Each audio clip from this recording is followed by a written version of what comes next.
각 지자체나 지역에서 늘 찾아와서 철도건설을 우리 지자체에서 추진을 하는데 많이 좀 이런 저런 여건들을 반영을 해달라고 로비를 하기가 굉장히 바쁘거든요. 우리 철도 왜 건설해야 되는데 왜 이거를 뭐 이러이러한 조건들은 우리가 충분히 개발을 한다든지 수요를 확보할 수 있는 대안들이 있다라고 하면서 설명하러 다니기 바쁘는데 왜 우리 제주도는 그런 로비는커녕 우리는 뭐 반대다 하는 그 반대가 더 많은 걸로 인식이 되고 있거든요. 지난번에 우리 송창원 의원님께서 함구련이라고 하는 말씀을 딱 듣고 맞아 함구련 때문이다 이런 생각이 좀 들었는데요. 2011년도에 70%였는데 우리 공항건설 제2공항건설이라고 하는 이 아젠다가 뜨면서 당분간 우리 해저 고속철도 얘기를 하지 말자. 대형 국제 사업인데 두 개를 동시에 추진한다 그러면 정부에서 누가 다 허용하겠느냐. 그래서 우선은 공항이다. 이런 것 때문에 함구령이 진짜 어폐가 있을지는 모르겠습니다만 굉장히 적절한 표현인 것 같아요. 그 표면적으로 얘기를 하지 말고 일단 공항 건설을 하고 난 다음에 보자라고 하면서 이게 물밑으로 이슈를 좀 묻었던 것이 원인이 아닐까 이런 생각이 듭니다. 그 후에 함구령 정도가 아니고 고속철도 풀리면 뭐 부정적인 그런 뭐 환경적인 문제라든지 안전성 문제라든지 제주도의 고유한 어떤 그런 정체성이 굉장히 흐려지는 문제라든지 이런 주장들이 나오면 함구령을 하고 있기 때문에 그 주장들은 더 오히려 부각이 되거든요. 그게 도민들한테 이렇게 전파가 되면서 도민들이 맞아 그런 게 있겠네. 와서 쓰레기만 버리고 간대. 왔다고 그냥 가버리고 돈도 뭐 제대로 쓰지도 않고 가버리면은 뭐야. 그리고 많은 사람들이 와가지고 그냥 시끄럽게만 하고 우리 제주도는 좀 그렇게 되는 거 아니야. 이런 인식들이 부정적 인식들이 많이 도민들이 생각을 하기 때문에 그런 여론이 그 45%로 70%에서 25%가 빠진 45% 그냥 강화해버리는 결과가 그게 아니냐. 그래서 요즘 그에 대한 인식이 조금 제대로 정상적으로 제대로 인식을 전환하면서 지금 51% 상승한 게 아니냐 이런 생각이 좀 들고요. 이게 좀 더 고속철도가 뚫리면 이런 장점들이 있습니다. 뭐가 달라집니다. 이 삶이 제주도민의 삶이 달라집니다. 이런 게 이야기가 되고 도민들이 그걸 알게 되면 달라지지 않겠습니까? 아마 아까 우리 박시호 원장님 말씀하신 것처럼 해마다 조금씩 올라서 나중에는 상당히 이 여론이 안전이 굉장히 크게 나타나지 않나 이런 생각이 좀 들거든요. 무슨 말이죠? 지금 서울 제주 고속철도로 이렇게 하는데요. 서울 제주뿐만이 아니거든요. 이게 바다를 건너서 지하로 건너서 서울 방향으로만 가는 게 아니고 부산도 갈 수 있어요. 서울 부산 노선도 충분히 가능합니다. 제주 부산 노선이 서울 제주 노선 그리고 제주에서 이제 좀 올라가서 지금 경전선이 고속철도가 지금 뚫리고 있지 않습니까? 그거를 타면 부산으로 가요. 그럼 서울보다 부산이 더 빨리 갈 수도 있습니다. 그럼 부산에 지금 항공기나 선박으로만 다니는 이런 우리 도민들이 어떻게 했습니까? 그 부산을 그렇게 빨리 갈 수 있다고, 서울을 빨리 갈 수 있다고, 비행기 안 타고도, 그리고 뭐 폭설이 내려도, 아니면 뭐 강풍이 불어도 전천으로 갈 수 있는 이러한 그 교통 서비스가 정부에서 그런 그 프로젝트를 추진하려고 마음도 먹기 전에 도민이 반대를 한다고요. 이거는 저는 왜곡되고 한참 왜곡된 게 아닌가 이런 생각이 들어서 그런 측면에서도 그렇고 우리 도민이 섬에 갇혀서 섬에 갇히다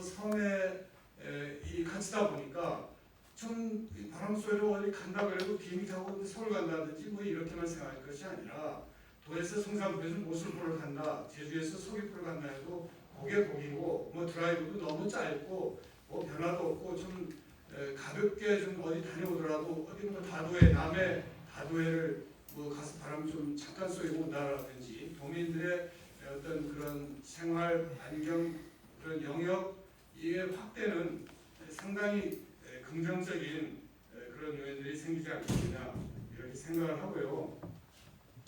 이게 그것뿐만 아니라 시간이 있으면 더 얘기하겠습니다만 이미 3분이 지나버려가지고 지금 마무리를 해야 되는데요. 이거 말고도 우리 제주도가 국제 자유도시라고 하는 이 아젠다를 가지고 제주도의 그 향후 비전을 이렇게 발전시켜 나가고 있는데 이럴 때 이 고속철도라고 하는 이런 하나의 또 다른 연륙교통의 서비스가 제공이 된다면 여러 가지 카드들을 이용할 수 있거든요. 항공 노선으로 동남아나 중국이나 아니면 저 어디 인도나 이쪽에서 넘어오는 그런 사람들이 제주도에 와서 항공으로 착륙을 해가지고 제주도에 하루 좀 쉬고 서울에 볼일 보고 뭐 서울 인천공항에서 떠난다든지 아니면 반대로 뭐 인천공항에서 내린 사람들이 볼일 보고 제주 와서 하루 자고 제주에서 국제공항을 통해서 출국을 한다든지 이런 카드들도 있고요. 앞으로 이게 우리 제주가 지금 북극 항로가 이제 개설이 되고 일반화되고 했을 때에 제주라고 하는 지정학적 위치가 상당히 많은 장점을 가지고 있는데 과거의 국제 자유도시로서의 제주도의 개발을 하려고 하는 그 비전들이 이런 그 인프라가 구축이 됐을 때 활용할 수 있는 카드들이 굉장히 많다. 이런 게 있거든요. 옛날부터 이 성을 쌓는 국가는 망한다 그랬어요. 길을 닦는 국가가 흥한다 그랬어요. 로마 시대 이후로 아무튼 계속 그랬습니다. 길을 닦고 오픈하고 이렇게 나가는 그런 국가들 우리 뭐 뭡니까 쇄국 정책의 그 폐해라고 다 아시잖아요. 우리 제주도가 그런 쇄국 정책의 어떤 그런 시각으로 이런 뭐 인프라 반대하고 그냥 뭐 우리 제주끼리만 우리 잘 살아보자 이게 되겠습니까?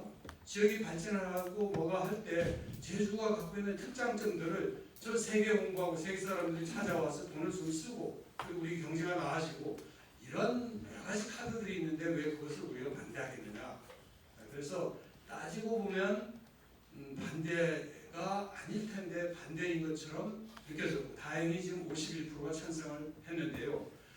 관광객들도 지금 조사를 한다면 관광객들 몇 프로나 찬성할까요? 해저터널, 해저고속철도를 건설하는 것에 대해서 우리 국민들이 관광객인데 70% 이상 찬성합니다. 관광객들이. 관광객들이 왜 중요하냐? 제주도가 앞으로 5년 후에 통행 킬로미터라고 하는 이 지표가 있습니다. 사람들이 관광을 오면 하루에 뭐 통행을 뭐 한 5 통행 정도 하거든요. 어디 호텔에서 어디 가서 서귀포 가서 어디 보고 성산포 가고 이렇게 보라고 할 때 5통행하고 통행하는 거리를 킬로미터를 다 따져서 통행 킬로미터로 해서 제가 계산을 해보면 앞으로 5년 후에 우리 제주도에는 통행인 킬로미터로 조사를 해보면 도민의 통행하는 거하고 관광객이 와서 통행하는 거하고 거의 반반이에요. 반반입니다. 그 거리를 따지고 이렇게 통행 횟수를 따지면 그러면 그 50%에 해당되는 관광객들이 이 해저터널에 대한 반응은 어떻게 생각하냐면 그 사람들은 연륙교통 또 하나의 이 고속철도 인프라의 필요성에 대해서 우리 2011년도에 도민이 그 반응을 했던 71%입니다. 71% 찬성 이상의 찬성을 할 거라고 보고 있거든요. 그래서 우리 도민들이 과연 이 해저 고속철도 요 인프라에 대해서 어떻게 생각하는가 하는 것은 그동안 좀 왜곡되어 있는 부분이 있을 것이다. 저는 그렇게 짐작을 하고 있고요. 이런 세미나를 통해서 우리 도민들에 대한 그런 인식, 그런 홍보 이런 것들에 서 저는 쉽게 터널을 타고 고속철도 타고 서울을 갈 수 있는 부산을 갈 수 있는 날이 어서 빨리 오기를 저는 기대하고 있습니다. 감사합니다. 굉장히 중요한 박수를 던진 거예요.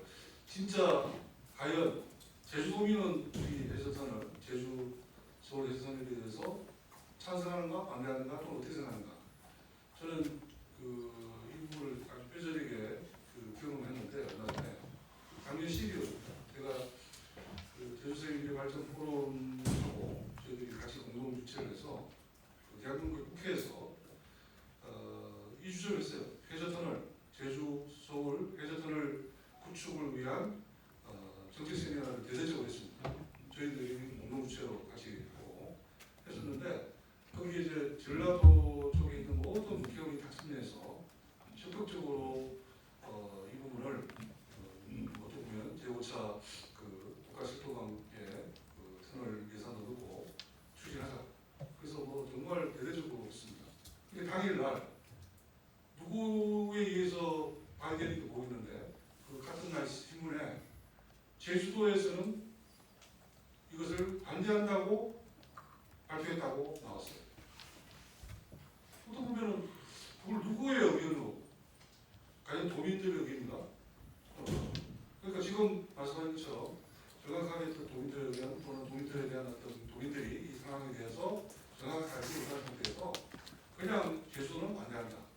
이런 게 그냥 어떻게 보면 하나의 공론인 것처럼 누군가에 의해서 어떻게 보면 정책적인 그런 누군가 일을 했으니까 많이 나올 것 같은데 그 정책을 이용할 때도 분명히 도민들의 뜻을 물어보고 앞으로 해야 되지 않나. 그런 차원에서 저희들이 이제 오늘 포함해서 아까 말씀드린 것처럼 7월부터는 본격적인 그 추진단도 만들어서 진행하려고 하는 겁니다.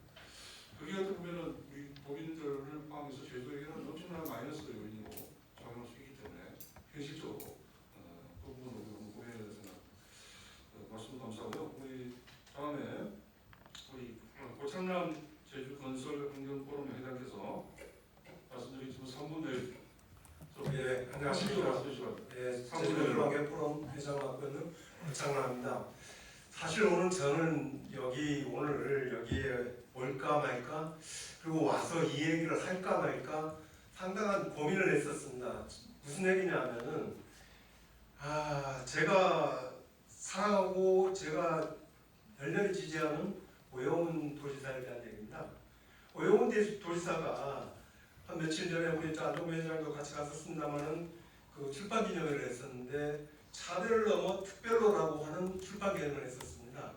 거기서 하시는 말씀이 제주도는 물가가 왜 이렇게 비싼가? 비싼 이유는 도민이 잘못해서 비싼 게 아니라 구조적으로 잘못됐다. 왜냐? 물류비가 많이 들어가기 때문에 비쌀 수밖에 없다. 그리고 뭐 택배를 하더라도 제주도는 추가로 받고 뭐 이렇게 되지 않습니까? 제주도에서 공장이 있어가지고 나는 물건이 없습니다. 모든 게 다 육지에서 공수해 옵니다. 그런 상황에서 제주도는 물가가 비싸지 말라고 하면은 경제적으로 논리가 되겠습니까? 그건 아니다. 그렇기 때문에 이건 구조적으로 잘못됐다 하면서 그렇게 하신 말씀까지는 저는 100% 공감했습니다. 공감했는데 근데 진단하고 해법이 조금 달랐습니다. 제주도 지사로서 하시는 말씀은 어떻게 보면 맞는 얘기인지 모르죠. 이거를 정치적으로 풀어야지 제주특별자치도라는 이름으로 그 걸맞는 말하자면 행사를 할 수 있다 이렇게 한 말씀인데 그 말씀의 근저에는 뭐냐면은 제주도는 그 자치권을 강화해가지고 기존의 이 특별자치도를 연방제 수준에까지 가는 그러한 그 자치권을 확대해야지 이러한 차별을 없애고 특별자치도에서 이제 그 권한을 가져올 수 있다 이렇게 말씀을 하셨는데 어떻게 보면 도지사 입장에서는 맞는 말씀이죠. 맞는 말씀인데 한 가지 조금 경시했던 것은 뭐냐면은 이 구조적인 물류비를 해결하기 위해서는 뭘 해나? 해저탑을 고속철도로 하란 말입니다. 그렇게 하면 육상교통으로 가는 거나 똑같은 물류비가 들어가니 그 높은 물류비, 물가 이런 것들이 다운이 될 수밖에 없다. 이런 말씀을 드리기 위해서 저는 고민 끝에 오영훈 제주도지사를 사랑하고 중요합니다만은 그 해저터널 얘기를 할 수밖에 없다. 오늘 그 말씀을 드리기 위해서 왔습니다. 그래서 그런 그 물류 구조를 근본적으로 고치지 않고서는 어떠한 복지 정책이라든지 이런 것도 이 빠진 독에 물붓기가 될 수밖에 없다. 말하자면 제주도라는 섬으로서의 지적 특수성을 볼모로 삼은 어떤 인프라 결과물이 이러한 그 물류비 그리고 공물가라는 그 구조가 나올 수밖에 없었다. 그렇기 때문에 우리는 오늘 얘기하듯이 해저터널 고속철도를 해야 된다. 그 말하자면 물류를 저장하고 물복지를 향유할 수 있는 그러한 지름길이 될 수 있다라고 생각을 하면서 이제 그 해저고속철도 3대 혁신 내지는 이제 이런 것들을 말씀드리겠습니다. 우선 아까 말씀드렸던 그 물가 문제, 물류 혁신 문제 이것이 가장 이제 제주도민들이 피부에 와 닿는 그러한 정책적인 것이라고 보고요. 두 번째는 기후 혁신입니다. 아까 이제 말씀하셨죠, 박 처장님. 예. 그 탄소 중립의 시대입니다. 탄소 중립의 시대는 항공기 가지고는 안 되고요. 항공기는 고속철도에 비해서 탄소 배출량이 20배 이상이 많이 듭니다. 그렇기 때문에 항공기 가지고 안 되고 고속철도에 있을 때 우리 카본 프리 아일랜드라는 제주도의 그 기치를 달성할 수 있다라고 생각을 합니다. 그리고 또한 우리는 제주도민이 교통수단을 선택할 수 있는 권리가 있어야 된다. 지금까지 교통수단하면 뭡니까? 다 항공기가 90% 이상, 90% 이렇게 의존하고 있는 그런 상황인데요. 근데 그렇게 되면 뭡니까? 강풍이 분다든지 폭설이 온다든지 하면은 무조건 결항이 되고 뭐 2박 3일 기다린다든지 뭐 이런 식의 상황은 이거는 연례 행사가 되어버렸습니다. 이걸 갖다가 해결해야만 됩니다. 어떻게? 해저고속철도 하게 되면 날씨에 관계없이 갈 수 있다는 겁니다. 해저터널 고속철도로 하자. 그렇게 되면은 우리 고속철도를 선택할 건지 항공기를 선택할 건지 아니면 배를 선택할 건지 교통수단 선택의 자유가 우리 제주도민들한테 확보가 되는 것입니다.